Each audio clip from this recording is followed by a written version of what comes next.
Stand up so I can see you, actually. So we have a distinguished panel today, as you can see. And what we're going to do, I will briefly introduce each panel member just before he or she speaks. And then they will speak. I may or may not ask a supplementary question. Then we go to the next speaker, and at the end, we'll have a period. What I promise you is that we'll make up the 15 minutes by the time we've finished. So I hope that's okay, and please feel free to continue your lunch if you're still at it while we're there. So the first speaker up, in fact, will be Dr. Yanzhong Huang, who's a Senior Fellow for Global Health at the Council for Foreign Relations. He will look at things from the academic perspective in particular, and with a closer look at dealing with China, as you just heard, but also the whole aspect of South-South cooperation and how that plays into the broader global health diplomacy. So something else that he's done is he's the founding editor of Global Health Governance. And in fact, he's a pioneer academic in the whole issue of explicitly linking foreign relations, security, and global health. So I think as we listen to him, we might bear this in mind, and you might like to point questions in that direction. How do you deal with the globalization of issues such as security these days when we're talking about global health?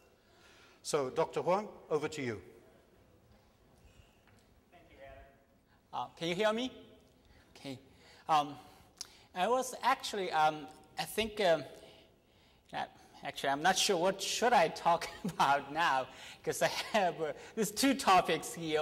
One, I could talk about the emerging powers and their role in global health diplomacy, or I could talk about what makes today's global health diplomacy different from that in the, say, late 19th century. I don't know what would be your interest. But anyway, I'm going to start with the changing landscape for conducting global health diplomacy. Maybe through that landscape, we could introduce the concept of what exactly global health diplomacy is. I'd like to point out that over the past 2 decades or so, we have seen some dramatic changes in the political and biological worlds, that essentially transformed the landscape for conducting global health diplomacy. I'd like to point out basically 3 factors here. The first is about the context, the second is about the actors, and the third is about the processes. So first is about the context. Over the past decades, we've seen, of course, the rising infectious disease, emerging and re-emerging infectious disease, that make it necessary to strengthen the collective action against the transborder, transnational spread. And in the meantime, the end of the Cold War and the changing disease pattern also highlighted these linkages between health, trade, intellectual property rights, and human rights. That, of course, is compounded by the shifting balance of power, right? We've seen actually basically a shift from a unipolar world to a multipolar world. But that multipolar world is not exactly, like the rise of the emerging powers, such as China, India, Brazil, etc. But here is essentially we've seen like back to the so-called 3 worlds. It's not like the 3 worlds in the Cold War era, but a 3 world of, for example, the wealthy countries, dominated by OECD countries, and then the emerging powers, foremost among this, the BRICS, Brazil, China, India, Russia, and South Africa. Then the rest, right? This is basically the very poor countries. So we've seen in the global health domain this rise of the 3 worlds. And due to the impact of globalization on public health, we're also seeing a new type of diplomacy, which is actually necessary to cope with this complex matrix of technical and relational challenges. So this is a new context.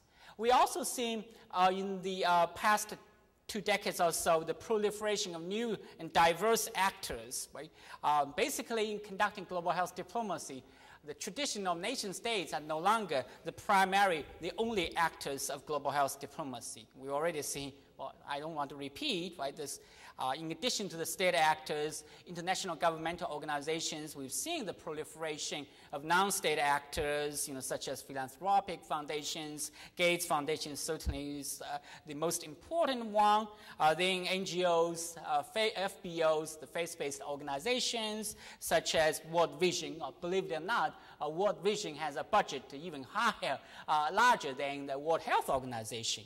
And of course, multinational corporations and the foundations they established, including the medical firms. So what are the implications? The implications of this proliferation of state actors, non-state actors in global health is that it expands the global health governance space. It also makes more resources available to tackling the global health problems, but it also raises the questions in how to coordinate, right, these actors, but their actions to make sure the coherence within global health, because we're already seeing how this restructured pluralism actually has marginalized the World Health Organization, causing unprecedented crisis of the organization. And finally, I'm going to point out this the new processes in conducting global health diplomacy. Basically, global health diplomacy has shifted from this traditional state-to-state negotiations to a worldwide social and governmental network. Certainly, we have the NGOs participating now in the negotiation process. Nikolai is going to talk about that, so I'm not going to repeat that. We have seen, indeed, those NGOs, including Gates Foundation, pharmaceutical firms, negotiating with state actors. They also played, for example, a crucial role in negotiating the treaty FCTC, the Framework Control on Tobacco, Framework Convention on Tobacco Control,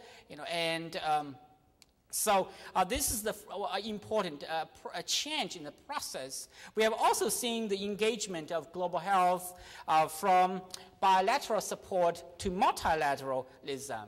States, of course, doing so, they have to choose to delegate their policy control to international organizations such as WTO, either because they believe that this international organization has more knowledge or ability to make the decisions, as well as the all international organization can reduce the transaction cost of the negotiations. We have also seen some other process change. For example, one of the changes, the changing of global health diplomacy from this formal negotiations with WHO as the official or only venue for the negotiation on international agreements to one that is increasingly informal. Certainly G8 is an important venue.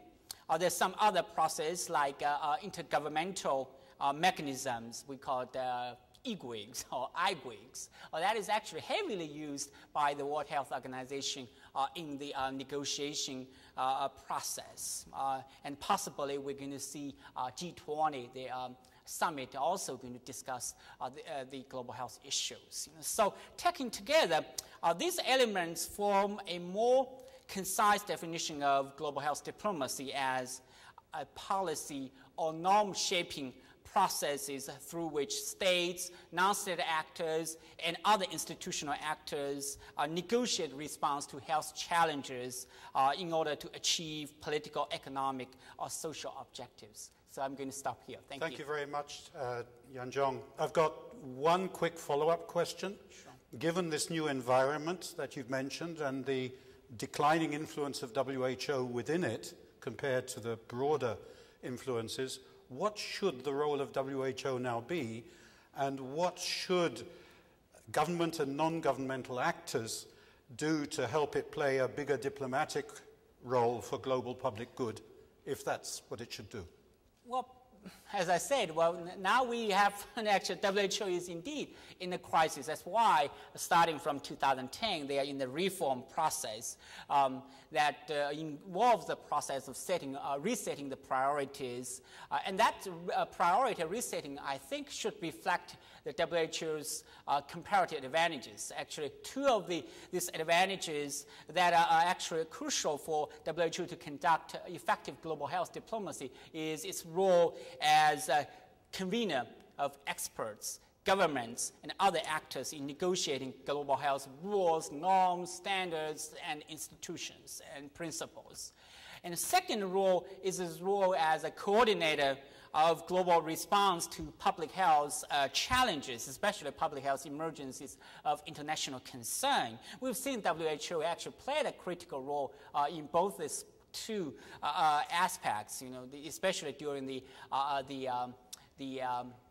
SARS epidemic in 2002 and 2003, then again the 2009 H1N1 outbreak. And WHO played a critical role in mobilizing the resources and capabilities, including the global outbreak alert and response network called COAN and its country offices to tackling these global health challenges. We have also seen WHO played a critical role in engaging state and non-state actors in developing rules and norms such as FCTC, IHR, the International Health Regulations in 2005, and more recently the Pandemic Influenza Preparedness Framework for the sharing of samples. So I think it is still despite the difficulties of the reform process, I think it makes sense for the member states, foremost the United States, to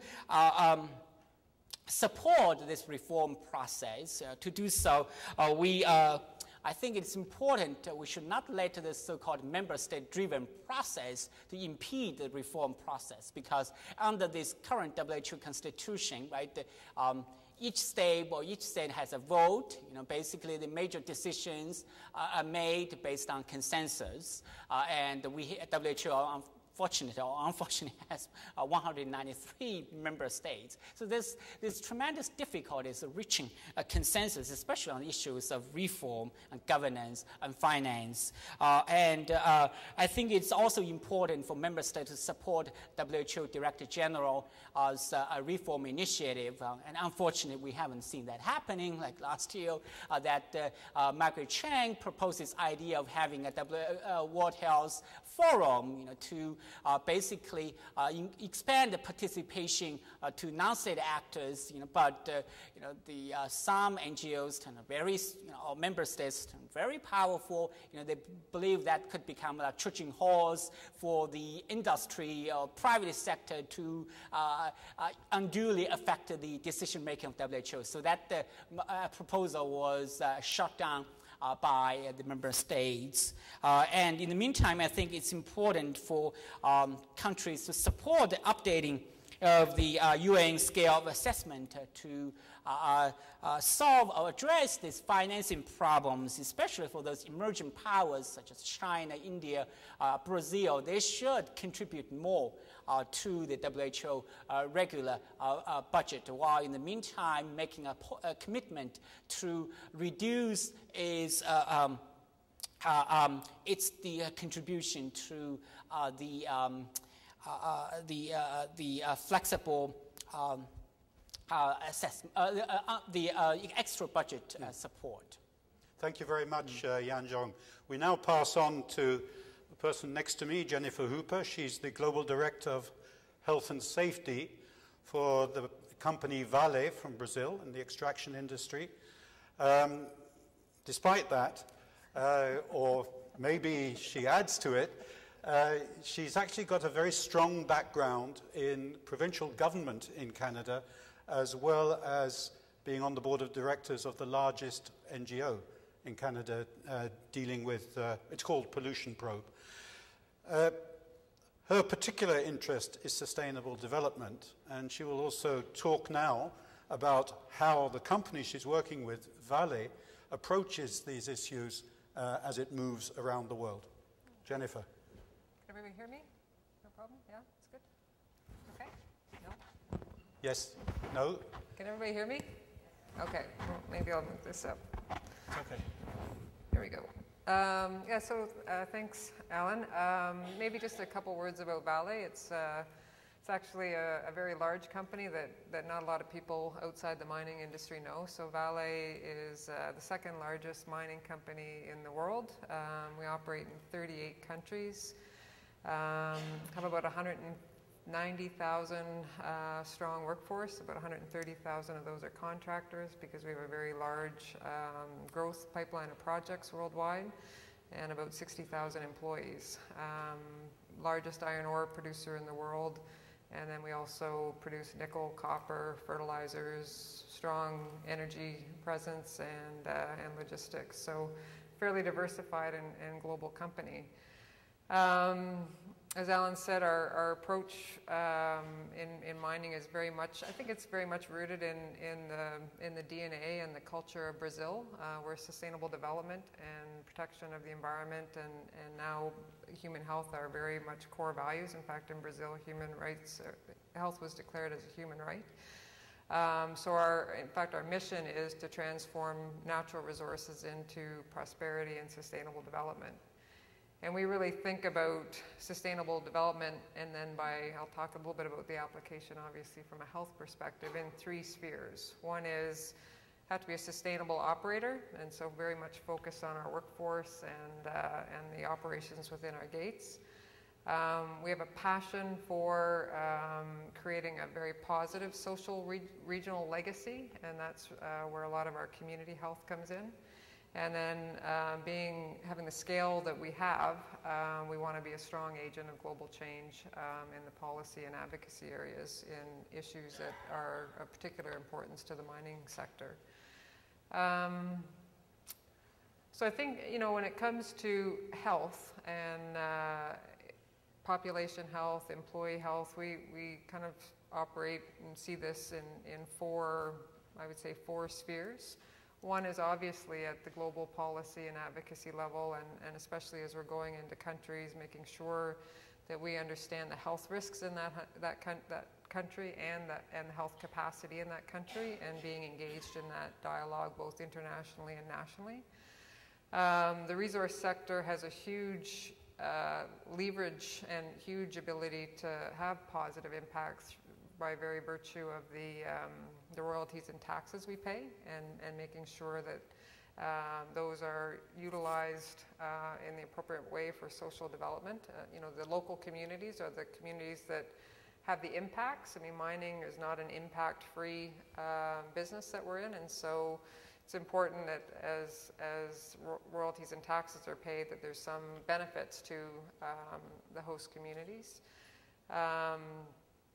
And on those two aspects, maybe I should back up a little bit. I think, we talked a lot this morning. I mean, the business case for any company is clear in terms of healthcare costs and workforce productivity and talent attraction and retention.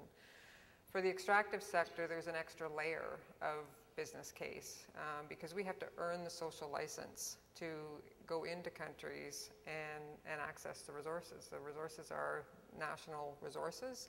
And for companies to come in and have access to those resources, we really have to be seen as creating value.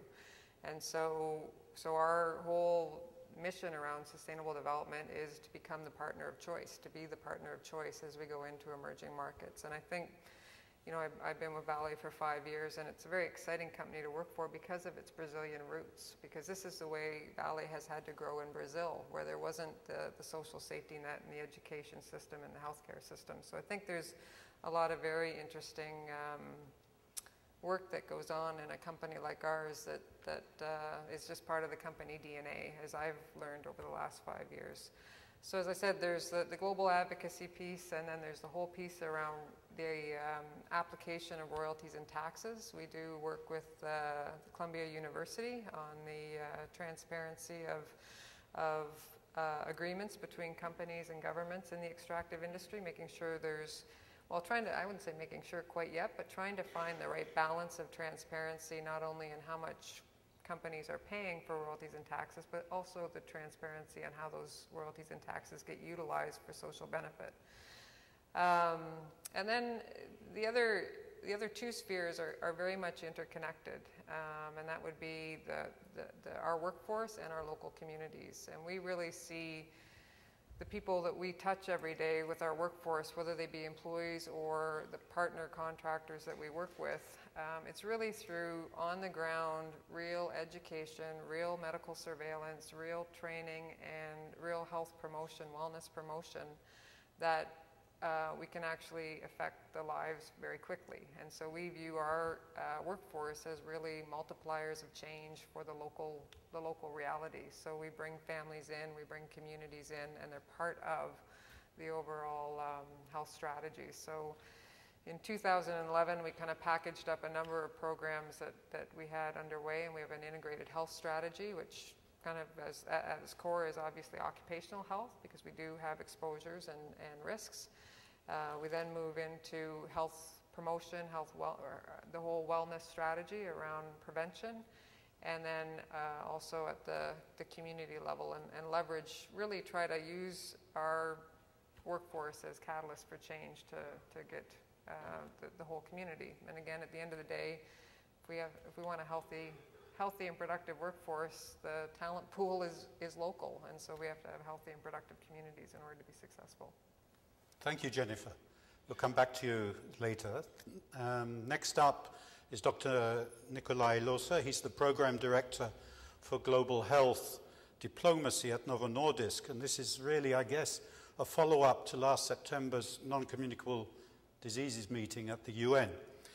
However, that's not all he's done in his life. He was in 2007, he was recognized as the AIDS Researcher of the Year by the Danish AIDS Foundation. He's a clinician, he's a researcher, he's an epidemiologist, but above all, maybe he's an advocate. Over to you. Thank you very much. Yeah, I kind of told you these things because just to let you know that I'm coming from I've only worked in the private sector for about 3 years, so I have this background from diverse sectors. Sometimes it's an advantage. I can see the world from different angles. Sometimes it's a disadvantage because people don't believe what I'm saying. So I work for Novo Nordisk, which is a pharmaceutical company, and just like Jennifer, I'll introduce you just briefly because Novo Nordisk have one disease that we focus on, that is diabetes. 70% of our revenue is from the sale of insulin. But our company has 33,000 employees. We sell our products in 170 or 80 countries. And in terms of capitalization, we're like the global pharma company ranked number 9 in the world. So even though you might not have heard about us, we are getting used to becoming part of a middle to large pharma. So diabetes today, which is our disease, is very similar to HIV 10 years ago. I always tell people that because that's what I'm seeing. I was working in HIV before. It's an epidemic which is out of control. It's a largely preventable disease. We have effective treatment, but it's out of reach for the majority of those people who need it. We have 366 million people with diabetes in the world today, and in about 20 years' time, we'll have more than 500 million people. 80% of these live in low and middle income countries, and at least 4.6 million people die from diabetes every year. And these are quite big numbers. So last year was a landmark year. 2011, for the first time, diabetes was taken out of the health agenda and onto the global development agenda. There was a UN high-level meeting on non-communicable diseases in New York in September. Most of you probably know that. And the political declaration urged the global health community to take action. But how do you take action? The WHO is taking action because they were tasked with developing a set of indicators and targets. And they are doing that now. It'll probably be approved by the World Health Assembly in 2013. So why do we need national indicators and targets? Simply because half of those with diabetes don't even know they have the disease. Half of those who know that they have the disease don't have access to care. And half of those who have access to care do not get the proper treatment. So if we have to globally increase the access to care and prevention in times of financial crisis and funding going down, We have to find smart ways to manage the barriers at the structural level, the financial level, and at the personal level. Stronger health systems, affordable medicine, awareness, and education is what is needed. So, as I pointed out to you in terms of public health impact and importance, NCDs are just like HIV 10 years ago. I already said that. But unfortunately, there are differences because NCDs suffer from a lack of civil society movement, a lack of international funding. There's some positive signs because we're hearing from the Secretary General's office just a few months ago that there's a beginning focus across the UN system beyond what WHO is doing.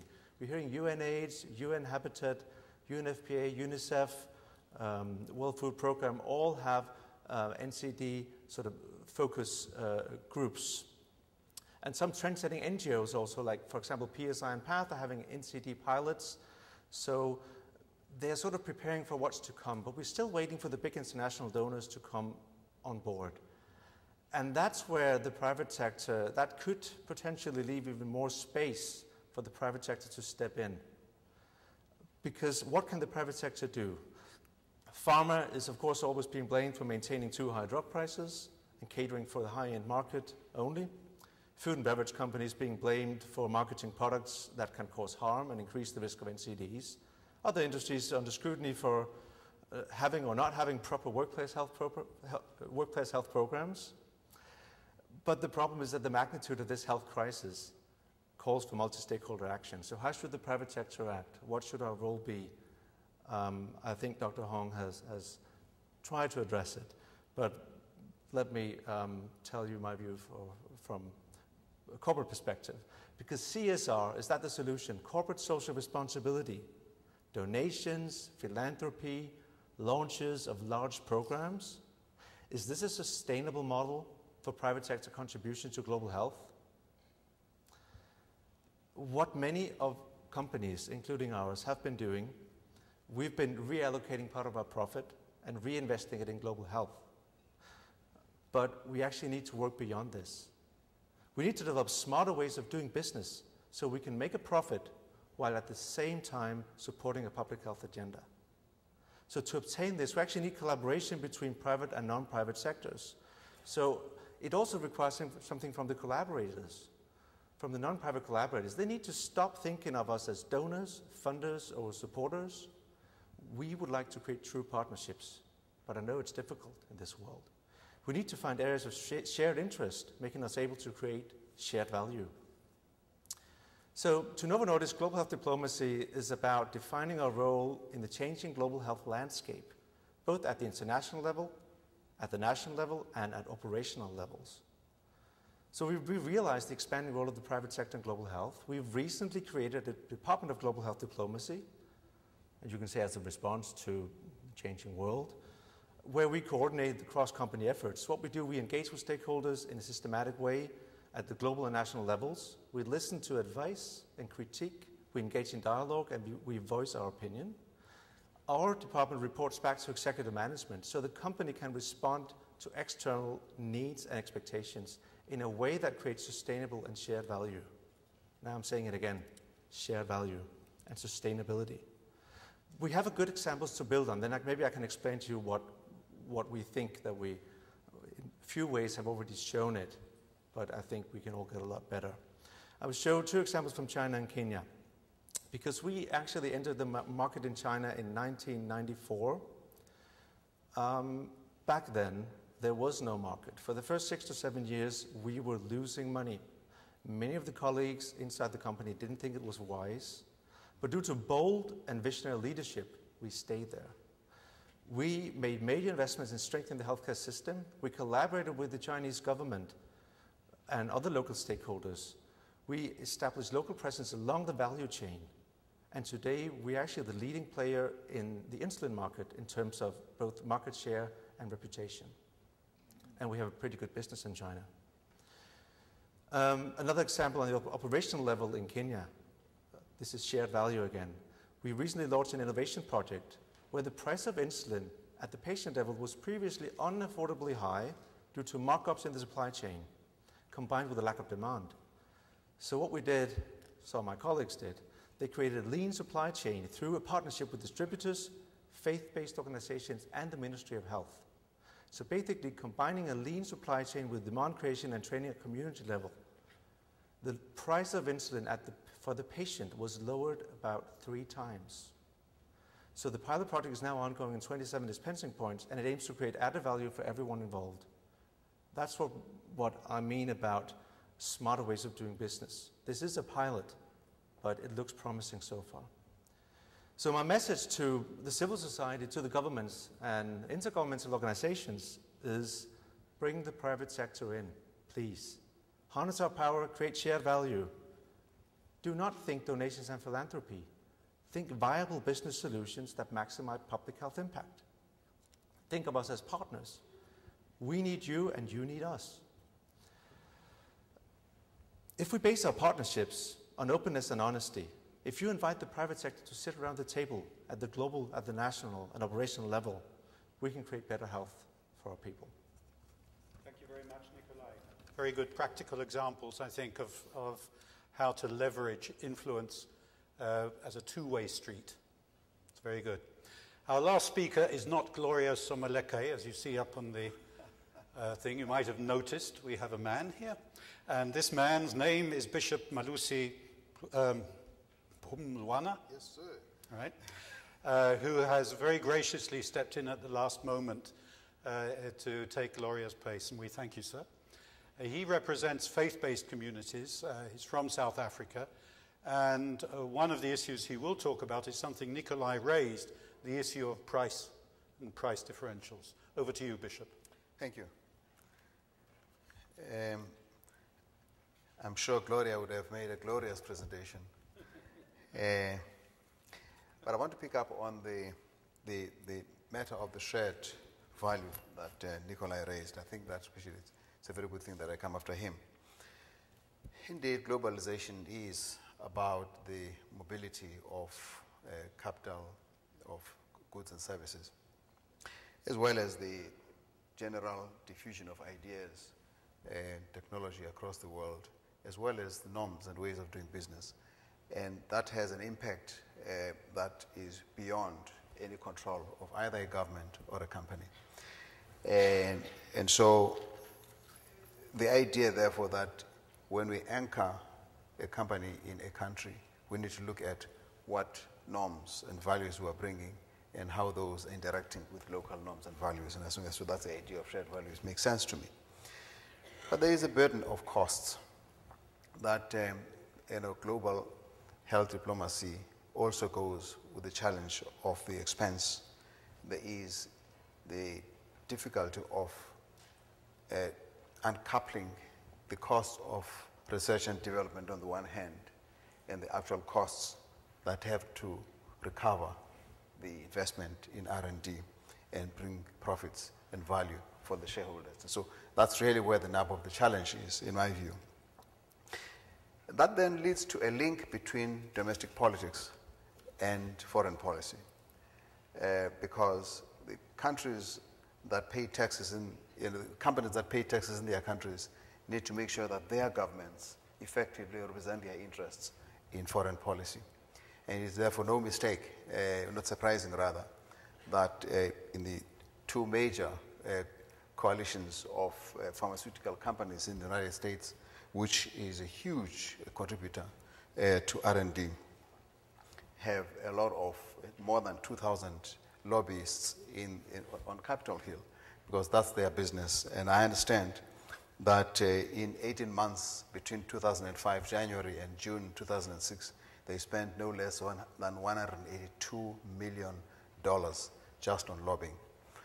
And so it therefore means that the global health policy always has to deal with the realities of local domestic politics. And when President Bush took on his initiative in 2002 that led to that major contribution to fighting AIDS in Africa, it was met with mixed feelings in Africa. Some people looked at it as some way of jump-starting the influences that had been there in the days of the Cold War. Others said this is quite laudable, this is something we need to deal with in Africa. And so there were mixed feelings about it. And I think that the introduction of the Global Fund, which was not really a bilateral approach by governments, but it was a multilateral approach supported by business. It sort of eased the pressure and made people focus more on the issue of the health challenges themselves without being concerned with the politics behind it. And I think to that extent, it did a good job of refocusing our minds on the issues of health policies in the world. However, it did not deal with the challenge of costs, because in a way it was subsidizing the costs for Africa, for poor countries that would get the money that they need to pay for what remain very high costs inevitably because of the R&D recovery necessities. And so what then happens with the growth of the influence of the Eastern countries like China and India in Africa, in other industries like the textiles and other fields where they bring cheaper prices, African countries begin to say, why can't we actually have countries like China and India producing the medications that we need? And I think this is where your issue, Nikolai, comes in, where we can in fact have a Western country that's operating out of China, able to bring costs down, and then those are transferred to the African market. And I think these are some of the opportunities that we can be looking at. But for Africa, it is a big issue. Countries like Botswana and South Africa that have the capacity to pay, even those countries are complaining. The Minister of Health in South Africa complains at how much it costs for each person to be able to stay on antiretrovirals, and how many, therefore, you can bring on stream over a period of time. And I believe that the South African government is probably spending the most money there is to be spent on supporting people that are living with AIDS. But it can do a whole lot more if the prices were less than what they are today. Where does this take me?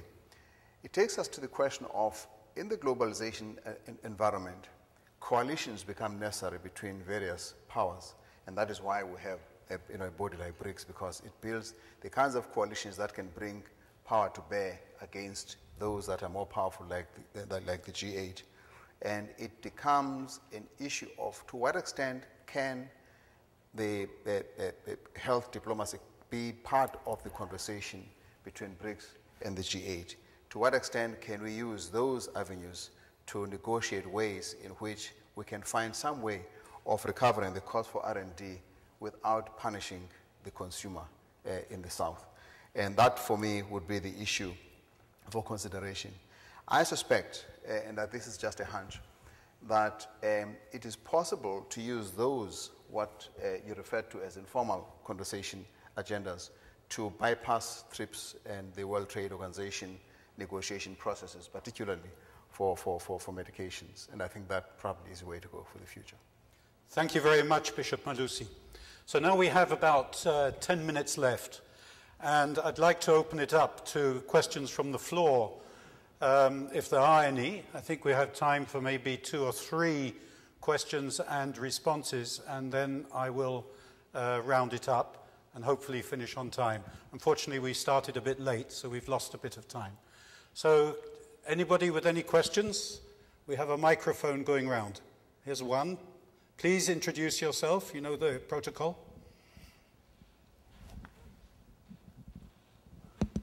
Thank you. Thank you. This was extremely interesting. My name is Aline Gelbard, and I'm with the Public Health Institute. I run a project called Company Community Partnerships for Health Worldwide. And we've been working in Indonesia. It was an experiment that started 4 years ago to try to build exactly the kinds of partnerships that Nikolai is talking about, and that Bishop, you mentioned in the context of coalitions. So my question, and well, one of the things we found as the biggest obstacle to cross-sector, multi-sector engagement, especially at the local level, which is where we focus, is the problem of trust. There's a lot of problems of wariness across sectors, within sectors. And so we started by building trust. And the suggestions came from companies and NGOs that had worked with companies. We've also been working on how to build skills, especially how to communicate and how to find the right partner and metrics and so forth.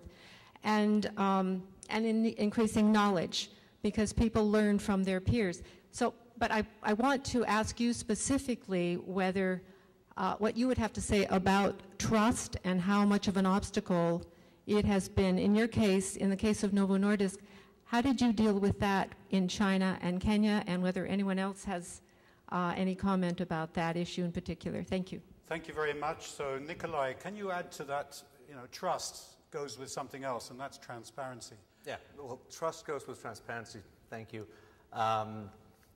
First of all, I can start by citing one of our company. We have what we call the Novo Nordisk Way, which is what every single employee is trained in. And one of the values is we are open and honest, and we're decent, treat people with respect. In particular, we're open and honest. It's something that goes through the whole company, from the salesperson up to the CEO. But that said, it can be very important in these countries to have already some basic trust when you want to initiate a new project, a new program. So we have a systematic approach to stakeholder engagement where, for example, we maintain regular meetings, dialogue with the global stakeholders. We have a global public affairs network, which is run out of headquarters, but has in almost every affiliate. We have a public affairs person who maintains good sort of ongoing, you can say, dialogue and, with the government, with the Ministry of Health, basically. So, for example, in Kenya, we had the Ministry of Health to coordinate the action and bring in partners together. That is basically a thing that facilitated it highly, and what I'm hearing, I wasn't involved in China 18 years ago, but what I'm hearing is that that's also what how it started there. Last thing is, you really gotta meet each other with an open mind, find out your shared agenda first, find out what you agree on, and then afterwards, you can go with being open and honest, go through your program or project or whatever you want to do and say, where are those points of, you can say, disagreement, or even mention conflict of interest, and address them in your contract. Speak openly about them, and then you can go forward. I have met more trust among smaller, you can say, NGOs than among the large NGOs. The huge NGOs who have their own agenda, they know exactly what they want. So they take you in and they say, if we can do something that supports their agenda, let's just go ahead and collaborate. Thank you. Bishop Malusi, would you like to add to that from the country perspective from South Africa? Yes, well, the matter of trust is also a matter of how the recipient countries, particularly those that are beneficiaries of the Global Fund, I mean, there have been issues of corruption in our countries, and we deal with those. Mm-hmm. But it has to do with, it's a two-way street. If the companies that are coming in don't do what Nikolai is talking about, they come in to try and sort of batter the hands of those who are in power and in positions of office, then it's going to happen. It's going to trickle down, it's going to percolate down, and everybody is going to know that the only way to do business here is to batter somebody's hands. So I think that the trust issue becomes important. It goes with transparency and systems being created for ensuring that communication is out there and open. Thank you very much. Do we have another question? Yes, please. Yes, hello. My name is Alan Smofsky with Smofsky Strategic Planning. We consult across the spectrum, primarily in workplace health, and Jennifer will perhaps recognize the accent as being Canadian. So just to sort of state the bias up front, I guess the specific question is, and it's interesting, going back to John Testrom's remarks earlier, I think he used the terms total health and whole patient, and in fact, that's a lot of what I'm hearing. The question I have is and recognizing that there needs to be dialogue and there needs to be understanding, which then leads to action. From the perspective of the whole patient, and again, declaring my bias up front, we do work globally, but being based in Canada, we have very much of a siloed approach to delivery of health, and we all know that there is a lot of money and resources wasted. You have employers paying for certain things through workplace programs. You have, again, in Canada, a public health system that pays often for the same things, and there's no coordination between the two. So the question, this is a question, is beyond the discussion and some of the things, or as a result of some of the discussions that you're having, do you see, are you engaged in, are you aware of specific opportunities where there are from a programmatic perspective, opportunities to rationalize and align delivery of healthcare from that total patient perspective. So Jennifer, interesting, in your presentation you specifically said what Vale is showing is how to go into a place where there's no social safety net. Here we've got where you might have a duplication of systems, and how do you avoid it? In your experience, how do you match those two from a company perspective? Yeah, so, I mean, I think it's a good point. You know, we're doing a lot of work in Brazil because we do a lot of, we've got an organization called PASA that is the employee pension fund and medical benefits, and looking at, so kind of the whole person, whole healthcare system, trying to look at both the benefits application side, the healthcare cost side, and then fitting our programs with that. And I think in a country like Brazil, we've got that unique opportunity because there is a both and because we do have some infrastructure in the company, we've got some infrastructure with the global benefits, with the Brazilian benefit and pension fund, to look at the areas of synergy where there is a blend. But I agree with you I am Canadian, I still periodically live in Toronto, and there is huge duplication in what the employer provides and what the government provides. But I think you know, through education of our employees and their families and the communities, we can start to unpack some of that. So that's a bit of a... So a follow-up question. Yeah. What can other companies learn from the way Vale is going into the 38 countries you mentioned you've got operations? Yeah, so I mean, I believe Vale's got a very interesting approach to sustainability and the health pillar within that. Again, as I mentioned, it's the way Vale's growing. And so, you know, to Nikolai's point around it's not just philanthropy. We have a huge, a part of growing in developing countries is there's just a lack of basic infrastructure, and that often becomes parts of the negotiations for agreements with governments. And you know, companies can just go in and go it alone and try to put in the local infrastructure that they need for the projects, and maybe have some fringe benefits just for the surrounding community. Or a company can look for broader partnerships with the World Development Banks, the country development banks, other private sector companies. And so in Mozambique, one of the things that we're doing as we grow in Mozambique in the coal business is looking at Mozambique and Malawi as an economic corridor, and Zambia as an economic corridor, and partnering for the logistics supply so that you know, as we're shipping coal out from our coal mines in Tete, we can actually bring fertilizers back into that region to improve the nutritional capacity, the agricultural capacity of the region. So I think it's taking that sort of regional look at the needs, the healthcare, the basic needs, and then looking for country government partners, NGOs, and other private sector companies to say, well, what could a business model be here in this economic zone? So it's just, I think we got to be telescopic on the upscale as opposed to just focusing on the needs of our employees and our projects. How do we take a more regional approach? And again, that's the way Vale's growing in Brazil.